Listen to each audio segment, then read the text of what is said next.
Siapa yang sering banget sendirian di rumah? Suka ngerasa parno nggak sih?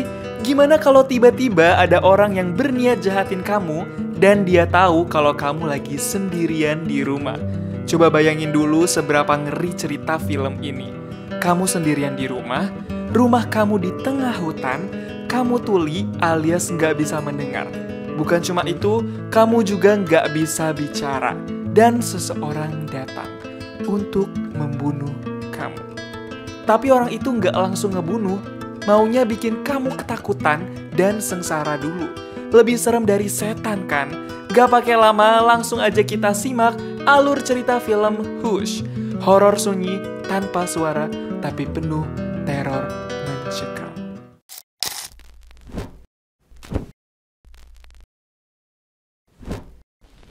Ada satu rumah yang letaknya di tengah-tengah hutan layaknya kabin.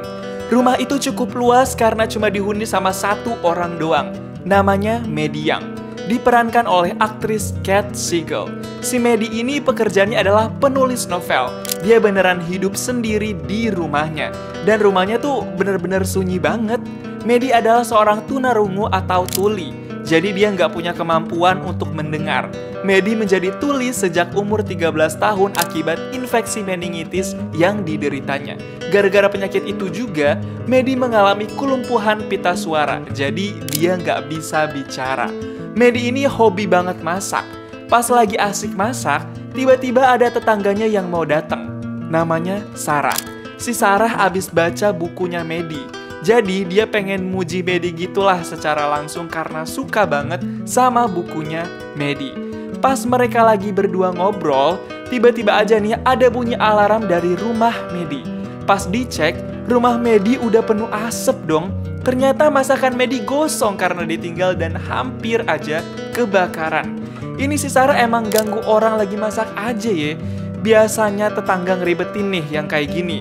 Untungnya mereka langsung gercep matiin pemanggang yang hampir kebakaran.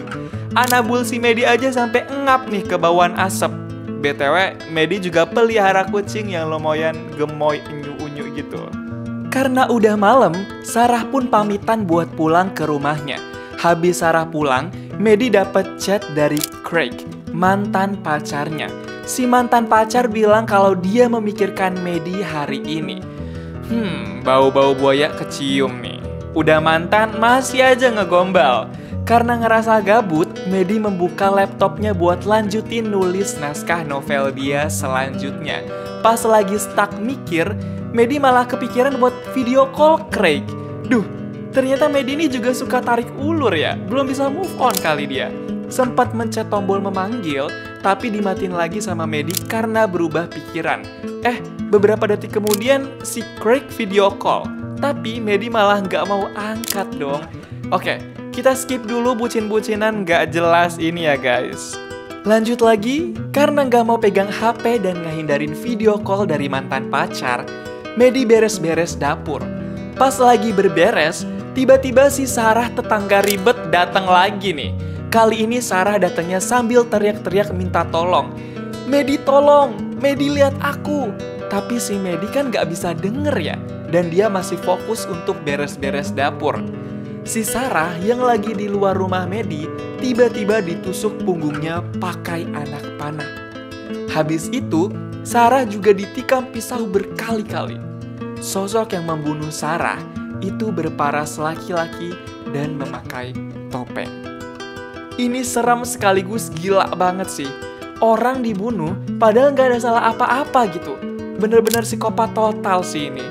Psikopat itu langsung mengetuk-ngetuk jendela dapur untuk memastikan kalau Maddie adalah orang tuli. Berarti sebelumnya si psikopat nggak tahu nih kalau Maddie orang tuli. Sekarang, Maddie kembali membuka laptopnya buat nulis novel. Saat lagi serius nulis, tiba-tiba ada pesan masuk dari iPhone Maddie sendiri. Si Maddie bingung dong. Kok bisa ada chat masuk dari HP-nya sendiri? Pas dibuka, isi chatnya adalah beberapa foto Maddie lagi di dalam rumah. Siapa yang gak takut coba? Si Maddie akhirnya sadar ada orang yang mantau dia di dalam rumah. Maddie langsung melihat pintu rumahnya yang udah terbuka. Ada psikopat bertopeng itu di luar rumah. Medi langsung gercep mengunci pintu utama dan semua pintu lain di rumahnya dengan panik. Medi makin panik saat melihat psikopat itu udah pegang senjata panah.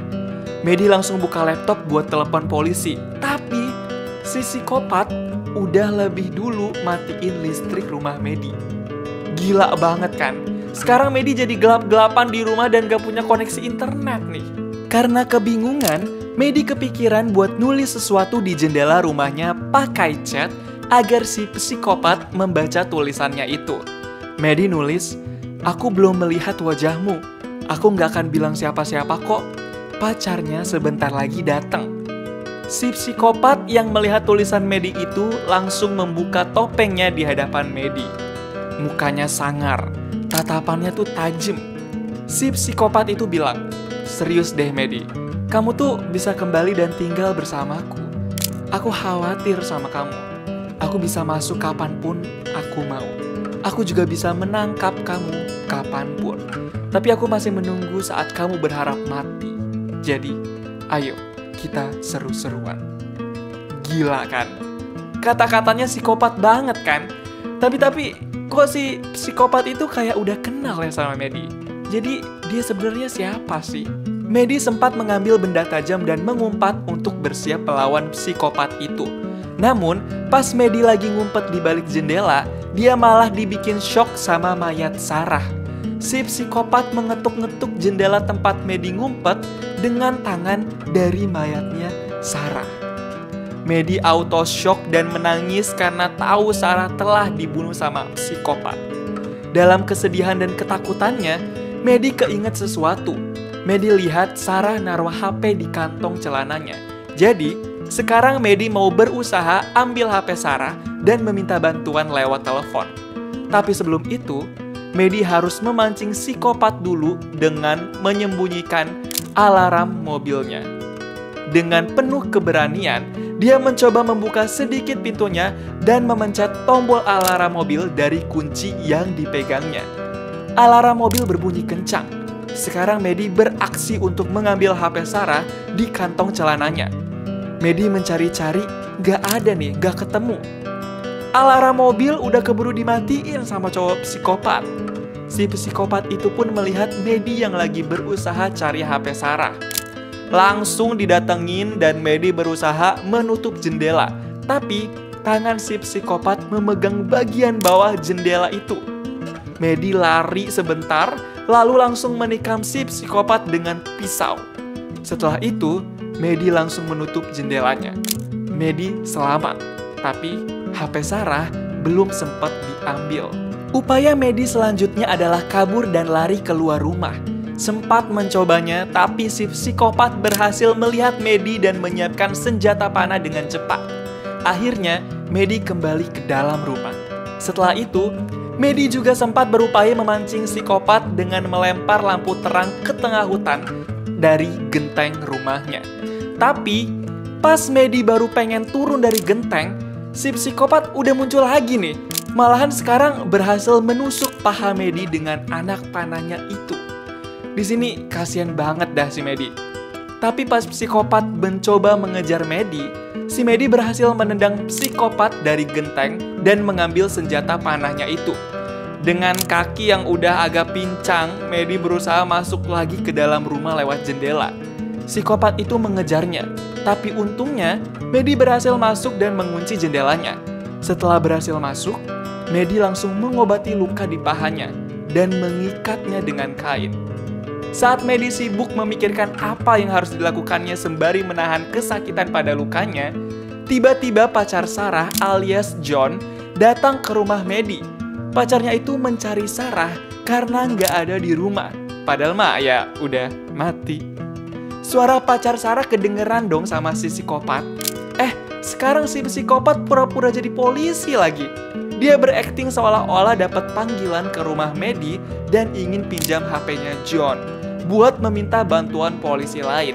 Si psikopat pun berpura-pura telepon kawanan polisi. Setelah itu, John minta dia balikin handphonenya. Si psikopat ngebalikin HP-nya, tapi John sangat curiga dengan gelagatnya. Si psikopat terus mengajak ngobrol untuk mengalihkan perhatian John. Tadinya nih, John udah siap buat mukul kepala si psikopat pakai batu besar. Tapi, tiba-tiba Maddie menggedor-gedor pintu rumahnya dan mengalihkan perhatian John. Akhirnya, John ditikam pisau di lehernya sama si psikopat. Aduh, gregetan banget gak sih? Kayak hampir bentar lagi mau dibantai itu si psikopat tadinya. Setelah ditikam, John pendarahan lumayan banyak, tapi masih bisa melawan si psikopat. Sempat mencekik leher si psikopat, namun John keburu lemas dan akhirnya nggak berdaya. Dan sekarang, si psikopat pun kembali bebas. Maddie di dalam rumahnya termenung, memikirkan berbagai cara dan strategi agar bisa selamat dan bebas dari psikopat di luar. Ia memutar otaknya semaksimal mungkin. Sementara di luar rumah, si psikopat melihat kucing Maddie dan berniat membunuhnya. Belum sempet ngegorok anabul gemoy itu, Maddie tiba-tiba keluar rumah dan menusuk bahu psikopat dengan senjata panah yang udah diambilnya. Si psikopat langsung melepaskan anak panah di bahunya dan mengejar Maddie yang ingin masuk ke dalam rumah. Udah sempat masuk, tapi Maddie malah mau ambil anak panah yang tersangkut di luar pintu. Dia pun berusaha mengambil anak panah itu, namun keburu ada psikopat yang mengejarnya nih. Si psikopat akhirnya menjepit tangan Maddie di pintu dan menginjak-injaknya sampai Maddie kesakitan karena tulang tangannya patah dan berlumuran darah. Sumpah di sini Maddie kayak udah mau mati banget dan nggak tega lihat Maddie kesakitan kayak gitu. Tapi Maddie nggak tinggal diam, Maddie bangkit. Dia menatap psikopat itu dari kaca pintunya. Dia menyolek darah di luka pahanya dengan jarinya, lalu menuliskan sebuah tulisan di kaca pintu dengan darahnya. Maddie menulis, "Pengecut." Setelah melihat itu, si psikopat mencoba menghancurkan pintu rumah Maddie dengan benda padat. Sementara Maddie menulis sesuatu yang singkat di laptopnya. Maddie menuliskan ciri-ciri cowok psikopat itu. Dia menyampaikan bahwa dirinya sedang bertarung sampai mati. Setelah itu, Maddie kabur ke kamar mandi kamarnya dengan berbekal pisau di tangannya. Maddie duduk di lantai kamar mandi, menunggu si psikopat masuk ke dalam dan siap bertarung. Maddie udah menggenggam pisau dan menodongkannya di depan kepala. Udah siap banget nih. Tapi ternyata si psikopat udah ada di belakang Maddie. Psikopat itu masuk melalui jendela kamar mandi dan Maddie belum menyadarinya. Gimana ini? Si psikopat juga udah siap menusuk Maddie dari belakang. Tapi karena si psikopat itu sok-sokan ngeledek Maddie dan banyak cincong, Maddie merasakan kehadiran si psikopat di belakangnya karena ada hembusan nafas. Nice. Saat itu juga, Maddie langsung memutarkan badannya dan menikam psikopat itu di kaki. Maddie pun langsung kabur keluar, tapi pandangannya kabur. Maddie lemes, Maddie kekurangan darah nih, jadi dia ngeliatnya buram. Si psikopat itu pun udah bangkit lagi dan melihat Maddie gak berdaya di dapur. Tapi Maddie punya sesuatu untuk dilakukan. Maddie dengan cepat menyemprot psikopat itu dengan air keras di tangannya. Psikopat itu kini keperihan matanya. Sementara Maddie melihat alarm rumahnya. Langsung aja Maddie menyalakan alarm rumahnya yang sangat keras itu. Sampai si psikopat keberisikan telinganya dan kepusingan. Tapi psikopat itu masih aja bisa menghajar Maddie. Maddie kini semakin gak berdaya gitu. Psikopat itu mencekek Maddie yang terlentang di lantai. Maddie berusaha sekuat tenaga melawannya, tapi kesusahan karena semakin sesak nafas. Tapi ada satu kesempatan terakhir. Maddie meraih benda tajam di tangan kirinya. Dengan sekuat tenaga, dia mengambilnya. Langsung dia tusuk psikopat itu tepat di leher. Maddie yang hampir kehabisan napas, kini bisa kembali bernapas lagi dengan lega. Cekikan psikopat itu udah lepas karena si psikopat akhirnya mati. Maddie pun tanpa banyak tingkah langsung menelepon polisi 911. Ia berusaha bangkit keluar rumah. Ia senang melihat Anabul gemoynya masih hidup dan dekat dengannya. Bantuan polisi pun akhirnya tiba. Maddie memejamkan mata dan bersyukur ia bisa selamat dan masih hidup. Gokil banget emang film ini.